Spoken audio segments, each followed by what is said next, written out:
Buenas tardes a todos y a todas. Bienvenidos a los representantes del Cabildo Insular de Tenerife. En un periodo que se remonta desde la década de los 90 hasta al menos el 2005, en los barrancos de Güímar se ha venido desarrollando una actividad de extracción y tratamiento de áridos de manera continua y simultánea por parte de unos empresarios que, sin escrúpulos y sin cobertura legal, en cuanto que no contaban con las autorizaciones administrativas preceptivas, han generado un gran daño en el medio ambiente y en el territorio de la zona. El Valle de Güímar tiene un gran potencial agrícola, no solo por la estructura edafológica del suelo, sino también por las favorables condiciones agroclimáticas que tiene en la zona. Las notables y graves modificaciones operadas en este terreno derivadas de esa salvaje e incontrolada extracción de áridos no solo ha afectado a las zonas de cultivo agrícola, al extralimitarse la extracción hasta los linderos de esta, y que ha puesto en riesgo como consecuencia la inestabilidad del terreno generada por la gran verticalidad de los taludes, sino que además ha incidido de manera importante en los cauces de los diferentes barrancos. Incluso la generación de polvo y el impacto visual de la actividad han conducido a un grave y progresivo deterioro ambiental, que se hace especialmente notable en la pérdida de suelo, en el impacto sobre el paisaje, en el perjuicio sobre la biodiversidad y las alteraciones con incidencia en la población que vive en el entorno, la cual en ocasiones se ha visto envuelta en situaciones de riesgo por desplomes, derrumbes que han dado lugar a numerosas quejas y denuncias presentadas ante diversos organismos por colectivos y particulares. Durante años estas empresas actuaron sin que las administraciones competentes realizaran su labor de control de forma efectiva. Es verdad, señor Alonso, se ha mirado para otro lado con los mecanismos que a su alcance dispone la legislación en la materia. Han sido los vecinos y vecinas de Güímar los que han venido movilizándose y luchando desde hace años para cambiar la situación en la que se encuentra la zona de la isla, como consecuencia de la actividad de esta extracción de áridos de forma ilegal, frente a lo cual la Administración, en lugar de haber adoptado con la mayor premura medidas dirigidas al cese de esta actividad ilegal que tanto daño medioambiental venía ocasionando, se limitó a procurar un marco jurídico de ordenación territorial en la zona que jamás culminó. Cumplan con sus responsabilidades y competencias. Una vez más, y ante la inactividad de las administraciones públicas, ha tenido que ser la lucha de los vecinos y vecinas los que han obtenido la sentencia de la sección segunda de la Audiencia Provincial de Santa Cruz de Tenerife del 28 de enero de 2016. Esta sentencia indica que los responsables de estas empresas son criminalmente responsables de un delito contra los recursos naturales y el medio ambiente, y condena la adopción a cargo de los condenados de las medidas encaminadas a restaurar el equilibrio ecológico perturbado en cada una de las áreas donde los acusados ejercieron la actividad.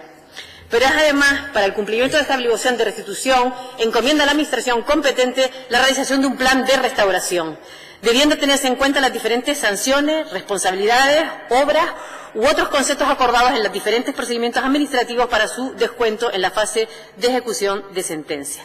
Nos sorprende que esta proposición de ley se presentara en esta Cámara el 2 de septiembre de 2015, meses antes de que recayera la citada sentencia condenatoria, y que a la vista del contenido normativo y la fecha de su formulación pudiera parecer una fórmula de allanamiento del camino a los ahora condenados ante la eventual sentencia condenatoria de la Audiencia Provincial que finalmente ha hecho justicia. De acuerdo con el apartado 3 de la exposición de motivos de esta proposición de ley, esta persigue como objetivo la restauración y ordenación del espacio hasta ahora ocupado y afectado por las extracciones de áridos, la recuperación de los valores ambientales que lo caracterizaban, en especial los paisajísticos, así como la pervivencia de las actividades agropecuarias que en ese ámbito se desarrollan con desaparición de las actividades extractivas mineras.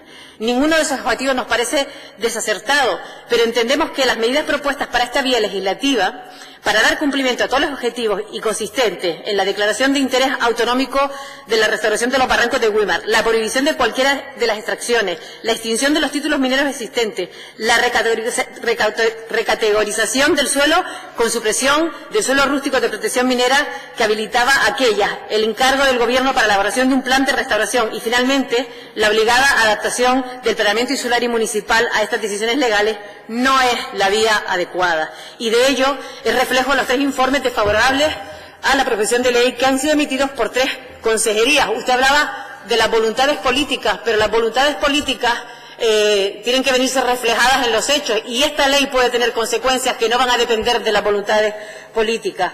Por tanto, cuando usted habla que no hay voluntad para que haya un plan de restauración, no compartimos con usted esa opinión. Tiene que haber, porque además ahora mismo hay un mandato legal para que eso suceda. Esos 3 informes venían a reflejar cuestiones muy importantes. Algunas ha citado ya aquí y yo voy a hacer un resumen de alguna de ellas. Primero, que el uso del instrumento de esta ley es excesivo y que la competencia insular del asunto y la recategorización del suelo que se propone es incongruente. Se habla de suelo de protección ambiental cuando, según el Real Decreto 1/2000, dice el informe, no estarían estos suelos teniendo esos valores que reclama o que regula esta ley y que tendrían que ser suelos rústicos de protección territorial. Otro de los informes habla de la extensión de los títulos, que supondrían cuantiosas reclamaciones económicas al Gobierno de Canarias por ser este quien los extingue, y que habría inconstitucionalidad en la ley, pues el Tribunal Constitucional ha declarado varias veces que la limitación de la actividad extractiva por normas autonómicas contradice la Constitución, violar la reserva de ley y la ley de minas vigente, que tiene carácter de ley estatal básica. Y, por otro lado, valoran que el relleno de los huecos es material y económicamente inviable a corto y medio plazo y supone y reconoce la ley como perjudicial a los intereses económicos de la comunidad autónoma. El coste de la restauración del daño causado, en un informe que es del propio Cabildo, se ha cifrado en 361 millones de euros aproximadamente. La necesidad de proceder a esos 23 millones de metros cúbicos. La restauración de infraestructuras, restauración hidrológica, acondicionamiento paisajístico, los gastos de los proyectos y dirección de obras. Pero también esto hay que unir la solicitud o los 214 millones de responsabilidad civil que pidió el Ayuntamiento de Güímar. No se puede aplazar el cumplimiento de una sentencia por una ley que todavía no está aprobada, ni siquiera tramitada. No se han valorado las posibles indemnizaciones que ocasionaría esta ley por la extinción de los títulos. Esta ley, además, incluye una disposición transitoria segunda que abre la vía de que la autorización de cambios de transformación y uso del suelo de esta zona por interés general se puedan construir o se puede hacer cualquier uso, entre ellos construir esos alojamientos e infraestructuras turísticas que hemos leído en la prensa y que ha propuesto la alcaldesa de Güímar, premiando además a los responsables de este desaguisado en línea con la ley del suelo que este Gobierno pretende aplicar. Será porque el que redactó esta proposición de ley también ha participado en la redacción de la ley del suelo. Esta ley ya se presentó en la legislatura anterior por parte del Cabildo, pero fue bloqueada en el Parlamento. Nosotros nos preguntamos cuáles son las razones para aprobarla ahora. ¿Qué ha cambiado en esta ley? Ahora que tenemos además un mandato judicial. La restauración de esta degradación tienen que pagarla los responsables. Esta ley no es la herramienta que se necesita para reponer el daño que se ha ocasionado.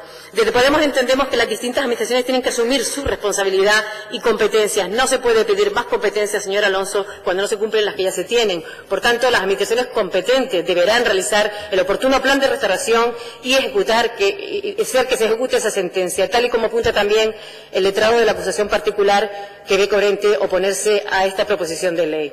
Y que sean los responsables de Dementro Desastre los que carguen con el coste de restaurar esta zona. Debemos buscar soluciones que sean realistas y que no ocasionen más perjuicios de los que ya ha ocasionado a todos y todos los canarios. No podemos permitir que se ponga en peligro la disposición presupuestaria de todos los servicios en la comunidad autónoma canaria. No vamos a permitir que además se premie a los dueños de este suelo con programas de desarrollo descabellados que les permitan volver a hacer negocio en esta zona. Por tanto, señor presidente, señor consejero, desde el Grupo Parlamentario de Podemos no vamos a votar a favor a la toma en consideración de esta propuesta de ley. Muchas gracias. Gracias, señora Monzón.